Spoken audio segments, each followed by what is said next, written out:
Hey, what's up everybody? Rob here from Ram Studio Comics. Welcome back. So in today's video, I'm going to show some more pose practice with you, drawing some various poses. This first one's from imagination, but then the next few I actually look at reference, but looking at the reference and then stylizing it and doing my own interpretive version of it. Okay, so I just really want to stress that I don't go for a correct anatomy as much as I do for a stylized, disproportionate, sometimes weird and strange, but hopefully ultra expressive anatomy. That's just what I like to see in my own comics.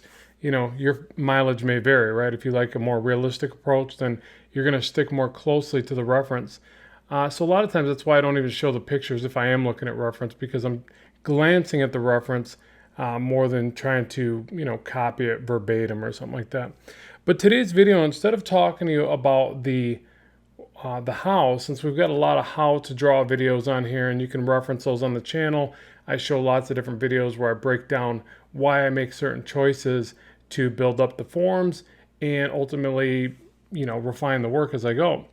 But today's video, I want to talk a little bit more about the why, like why you should practice poses every day. Why I think this is probably the best, most effective use of your time to get better at drawing comics, and just generally becoming a better artist. Now, obviously, if you're doing comics, then you're essentially focused around telling a story. And what does story have? Obviously, people. So people are a pretty predominant part of you drawing comics. And expressing these poses is very important. So the main thing is it's a great way to warm up, and you should always try to avoid drawing the same ones over and over again. Okay, so habits are sometimes good, but oftentimes can be bad, and they can hold you back from learning and growing. You have to reinvent yourself. Let's put it that way. I really like that term. I've heard that more and more lately, or maybe I'm choosing to hear it more and more because I need to reinvent myself. But it's very important that we think that way so that you can keep growing, and also that you don't just get passed up. Like I've heard lots of people that felt like they were good at something, and then they got dated. Their style didn't evolve, or maybe their type of music or any creative thing. But our way of thinking, we just have to be ready to accept the new way of doing things. We have to constantly reinvent ourselves, and we got to not fall habit and prey to the idea of drawing the same thing over and over again. Generally, you're going to do that because you feel more comfortable with something. You're going to draw something over and over because you know it already. And that's okay when you need that boost of confidence, but you got to stretch out and try different things. So in this one, I was I saw this pose with this guy throwing this really good kick, or pose for a kick, I guess I should say, ready to throw a kick, or just posing, I guess. But anyways, a very dynamic kind of stance, and not something where it's maybe as dynamic as him jumping through the air, kicking somebody in the face. But at the same time, it's a very neat pose, and it was something that I just didn't feel confident at. Like I knew that by looking at it, I'm like, man, this would be a tricky one for me to draw. And again, we have to go after that. We have to challenge ourselves, and we got to not just do what we're good at. I could sit around and draw profiles all day because they're easier, but I have to practice making the body contort, parts of the body coming in front of other parts of the body to create better composition, more dynamic posture, and ultimately better use of the pose in general. So again, really avoid drawing the same things over and over again. The next thing, why it's so good to practice poses every day is the body is the hardest thing to draw. So practicing these will make everything else taste like cake. You know what I mean? Like, let me, you're probably like, cake, what does that got to do? But basically this, if you're drawing or whatever you're doing, but if you're working on the hardest thing in your tool set, isn't everything else just going to get easier? And so if we know that the body is one of the most complex things that you will ever draw, wouldn't it make sense to really focus your efforts there first? This brings this to mind. I heard somewhere that we are only capable of making so many decisions a day. And after that, we get flustered and we make poor decisions. I can't remember where I saw this, but maybe it was at the end of my day of making too many decisions. I can't remember where I heard this, but it made total sense. I totally identify with this. I'm only capable of about 5 good decisions each day. After that, the rest go out the window.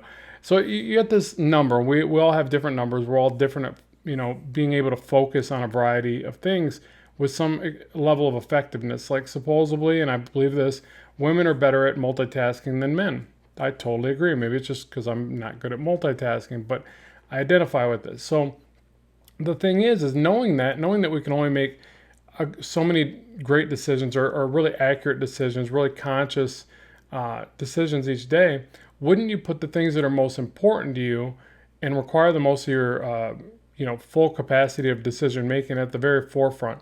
So in this sense, since I'm going to use it to relate to this, I'm going to say, wouldn't you draw the thing that is hardest for you, in this case the human body, various poses?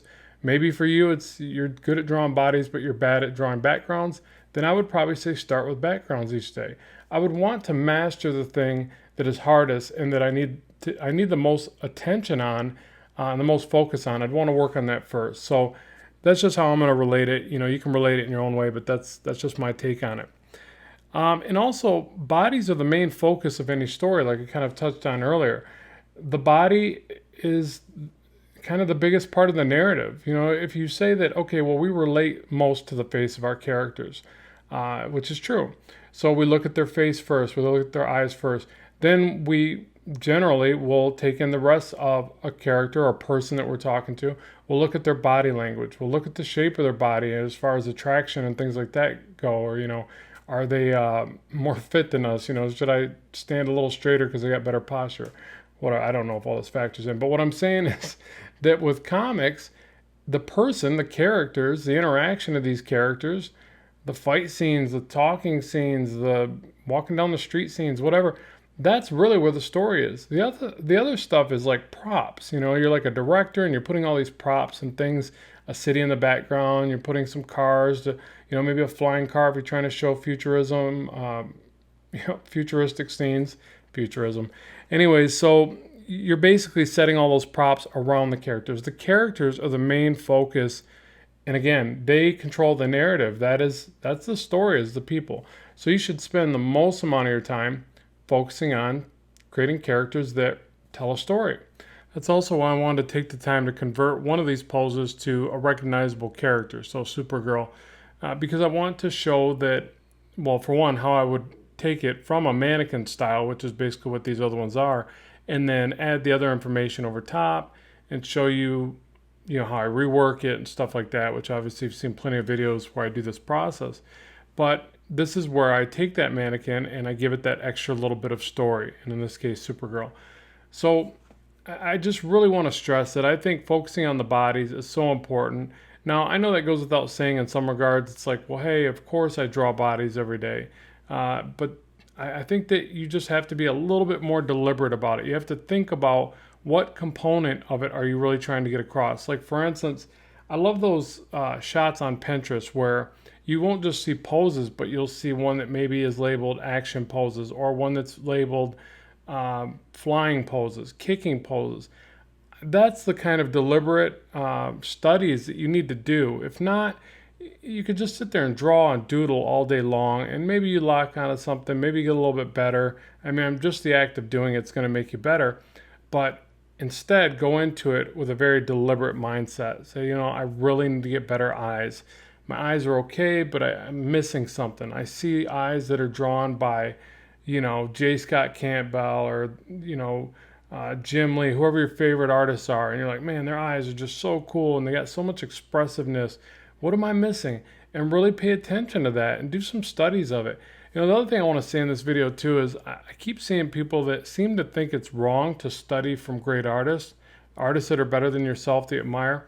You'll hear all these comments about like, we shouldn't do that because you'll copy their mistakes, or that artist, does it a certain way, and you're only going to be a fake carbon copy of that art. You see all these weird comments, and I would say that you just study from people that are better than you because you're trying to learn why they make certain decisions. It's just like, I've mentioned this in a bunch of videos, I will ink over every artist that I admire at some point. I think it's a great way to learn. Yeah, I'll try to stylize the work, but sometimes I will literally just trace the work because I'm trying to see, based upon those line strokes, of what decisions they made. I don't know that it makes me immediately better, but I think it's a fun exercise. I definitely get inspired by it. And I know that it helps me to commit it to memory more. So we're so used to like glancing at things and then thinking, oh yeah, I saw that. I really, I like you somehow look at something and you've got this eidetic or photogenic memory and you're like, oh yeah, I know that now. I could draw that. And that's just not the way it is. But the good thing about redrawing something from studying it or even inking it, whatever, if you want to call it tracing, whatever you want to call it, but redrawing over top of it is going to commit that a little bit more to memory. And maybe you're like me and it benefits you, maybe you're not, maybe you can't do that. Another way, like what you see me doing here, is I'm just looking at the poses off on another screen and then I'm drawing them. And I'm even challenging myself to look away from the pose and then just draw from memory a lot. I'll even shut the screen off or I'll minimize the window I'm looking at different intervals of the work so that I make sure that I'm implementing more of my style and my imagination into it. And sometimes that backfires like it did with these stupid hands that I'm about to get all mad at again because I want to count how many times I just redrew these suckers. But the main thing is I didn't give up. I just kept redrawing them. I still didn't like the end result as much as I should have. But that tells me through this practice activity that now I need to do some more hand studies. And you know what? It is what it is. Hands are probably the biggest chink in most people's armor when it comes to drawing comics. And again, that's why I'm going to reiterate one more time. You want to get better and you want people to look at your work and be impressed by it. Work on your faces, your bodies, your poses, and your hands. And yeah, through that pursuit, you will definitely get more attention to your work. People will definitely look at it and go, wow, this is like, he's like the Yoda of art. He's the Jedi art master. So yeah, at any rate, hopefully it's been a fun video for you. Hopefully you enjoyed it, gained a thing or two from it. I would love to know what you think in the comment section below. I would also like to know what you want to see in the future. What video are you looking for?